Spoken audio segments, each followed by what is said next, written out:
Hi, welcome to How to D&D. My name is Fred Wheeler and today I want to talk about Dungeons and Dragons 5e, and the topic for today is angry skeletons. No, that's not actually. No, we're going to talk about shell characters in the Curse of Strahd. Yes, what is the shell? How do they work?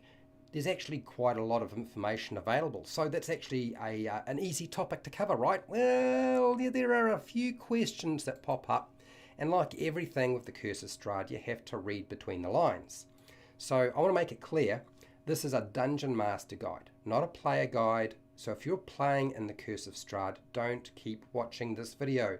There will be spoilers. If you're a Dungeon Master, you're in the right place. Stick around. I have lots of really useful information for you. Now, the Curse of Strahd has a great deal of information on shells and how they exist in Barovia on page 25 of the adventure. But like anything in the Curse of Strahd, like I've said, you have to unpack it. If you don't unpack it, there's a few things you might miss. This presentation expands the concept of shells, but it does not give individual shell character additional character depth. Okay, I'm not giving the shells character depth individually based on whichever one they come across. Now, why is that? Shells are intended to be two-dimensional paper cut out people. So you actually have to avoid fleshing out the shell characters. I know that sounds strange in a video that's supposed to deal with the topic, but don't go to a lot of work. Don't put a lot of work into this. It's not worth your effort. You will actually deter from the adventure. You want them to feel like fake people, like paper cut out people. Now, if you've watched my channel before, you will know I have quite a few videos that go into depth on specific characters. Like I have a whole video dedicated to a specific character, and I do that quite a lot. So I don't shy away from doing that sort of thing. So why am I doing it in this case? As I said, the intention behind them is not to give them depth. What I've done is I am saving the best questions that you would have and giving you some answers. I'm leaving that right to the very end. Yes, I know that sucks, but that's how it works. Shells are Barovians made of flesh and blood that are formed by Strahd's will or mind to create the perfect loyal subject to feed his twisted evil ego. Doesn't that sound just disgusting? It really does. And the image, it sort of makes you want to sort of chunder, really. Shells are born and live, and they age and they die like any creature in Barovia. One of the frightening aspects of a shell is only 10% of Barovians in the population has a soul. So 90% are shells, which is quite frightening to think that the vast majority of the population in Barovia are soulless. They don't have a soul. They're just sort of there. Shells don't have a soul, and they are essentially like a biological husk.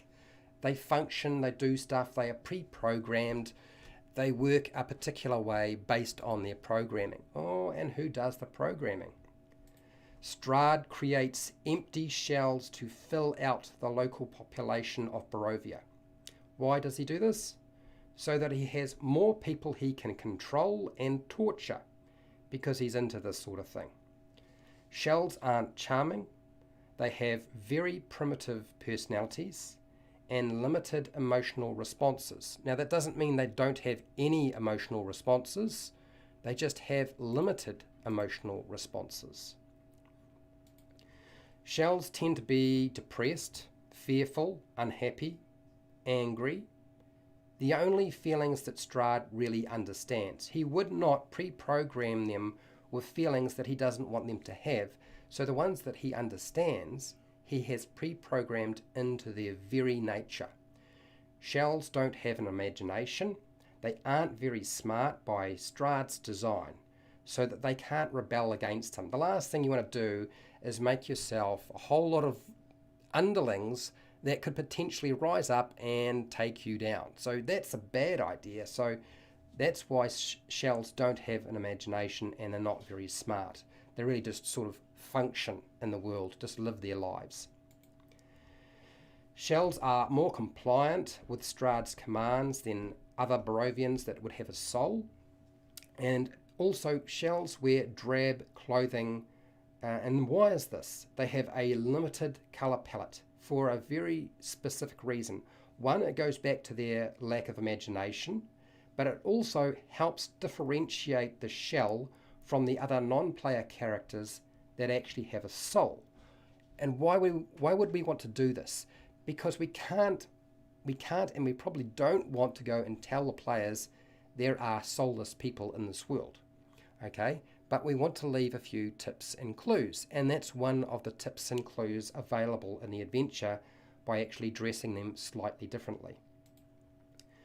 Women that are shells can give birth to babies which may or may not have a soul. So just because a woman is a shell doesn't mean they can't give birth to a baby that has a soul, or they might give birth to a baby that is just a shell that has no soul whatsoever.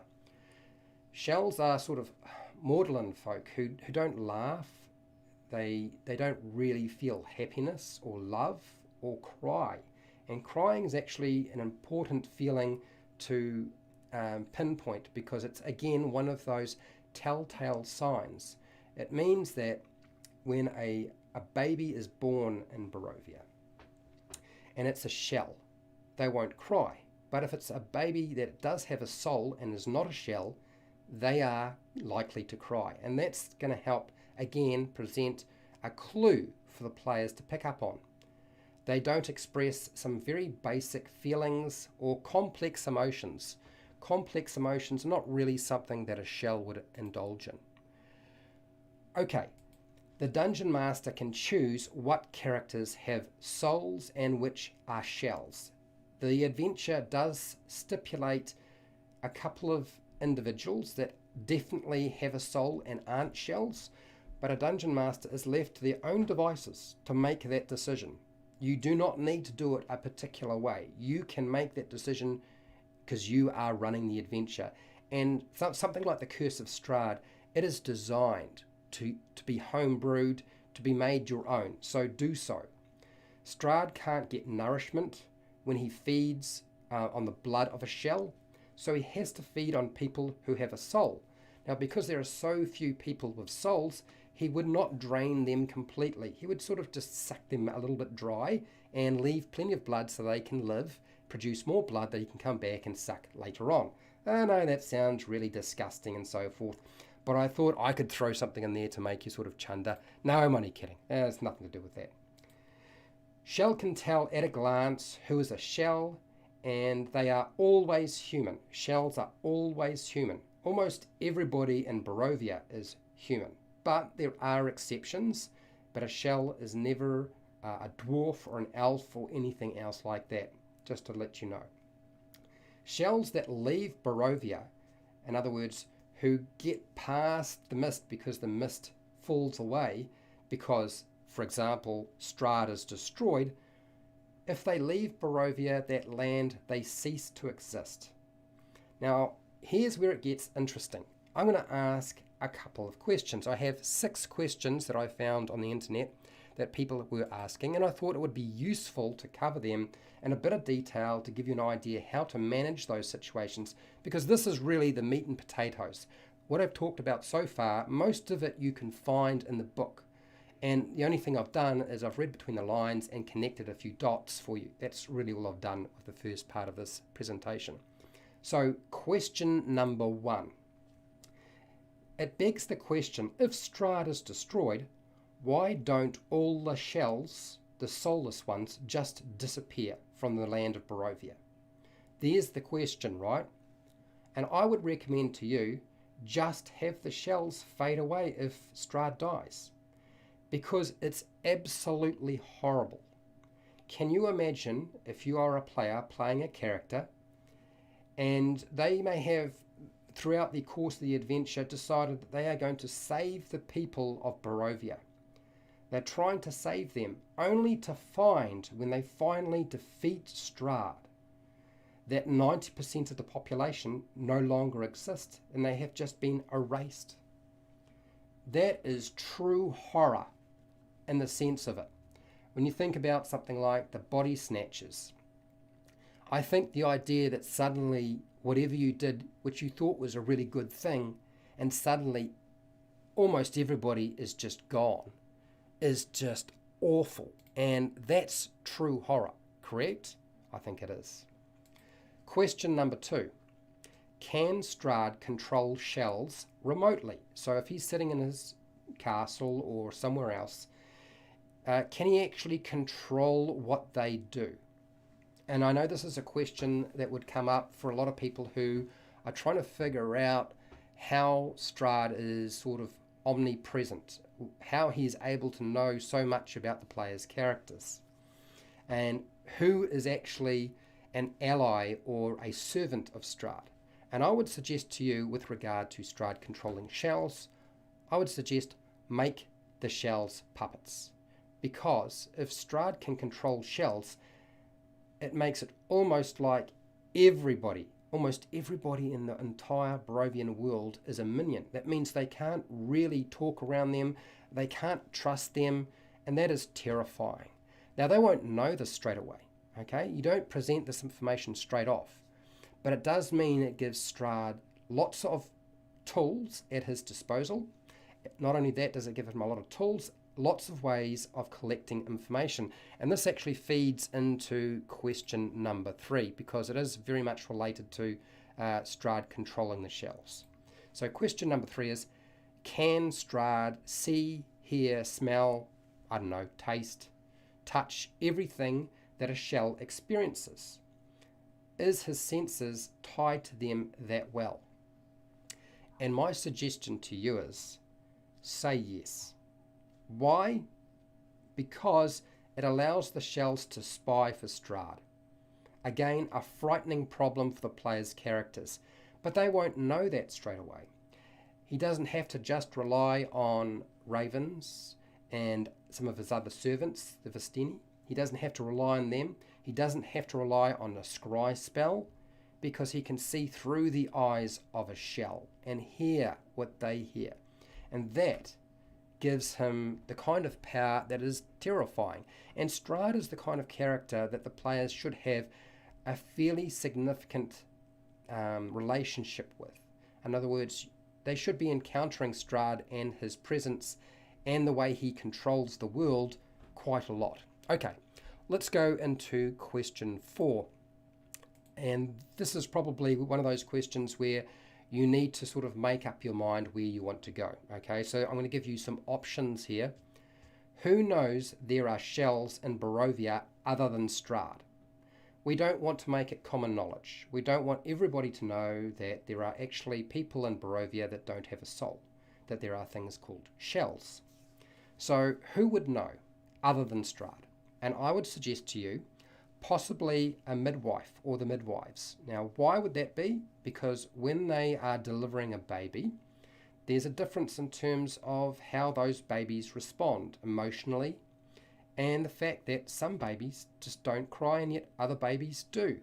And we already discussed that, a baby that doesn't cry is a shell. So that means there's something going on here. Now, how did that information get to them? Maybe they guessed. Maybe they have been told. Maybe it's just a rumor. Okay? It could be a number of different things. You could also just have the idea of the existence of shells be a rumor, but I would not spread that straight away. I would let that develop over time. And also, there's probably plenty of people that have souls that speculate that there are in fact people in Barovia that are a bit different, that don't seem to be the same as other people. It's almost as if they're like a half person. So there's definitely going to be some characters who suspect there's something up. Now, I think you can go back to Madame Ava, the fortune teller. I think she would definitely know that there is such a thing as a shell, an individual who does not have a soul. Whether she would reveal it straight away, given that there are so many different ways that Strahd can eavesdrop on what she says, she may not reveal that information straight away, or she might be very cryptic about that information, so the players have to figure it out so that she doesn't give it away to super smart Strahd and wind up a target, which is entirely possible. Strahd is not beyond destroying everybody in Barovia if he decides to do so. Okay, question 5. What non-player characters are not shells? Who has a soul? Okay, now the adventure actually stipulates Vistini. Okay, that's right, the gypsy folk. I know a lot of people are very sort of politically correct around this right now, but the thing is, it doesn't matter. They all definitely have souls. Irina Ismark would have a soul. It's actually named in the adventure that they have souls. I would also like to suggest to you that any character that has specifically been given a name, okay, a first name and a second name, is probably a character that has a soul. Not necessarily every single one. There's a couple that are a little bit odd because there is an angel in the adventure, so you may not want to assign a soul to that character. And I would also like to include Madame Ava, because I think that she would certainly have a soul and would not be a shell, because she is quite smart. She's very clued on, and that's not really the makeup of a shell. Okay, last question that I have for you that you might be sort of toying with, and that is number 6. Should the Dungeon Master reveal that there are shells in Barovia? And my answer is to you. It's really up to you, but I would say yes. But there is a provisor on this.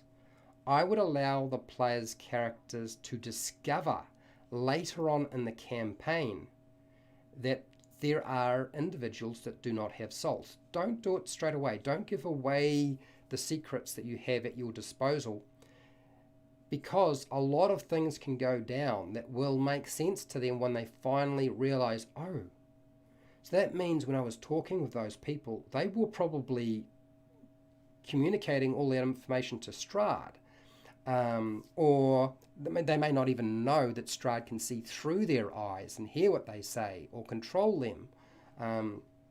But the fact is, there is something off about the people in Barovia. Some seem damaged, but fully fledged individuals, even if they are obviously traumatically messed up.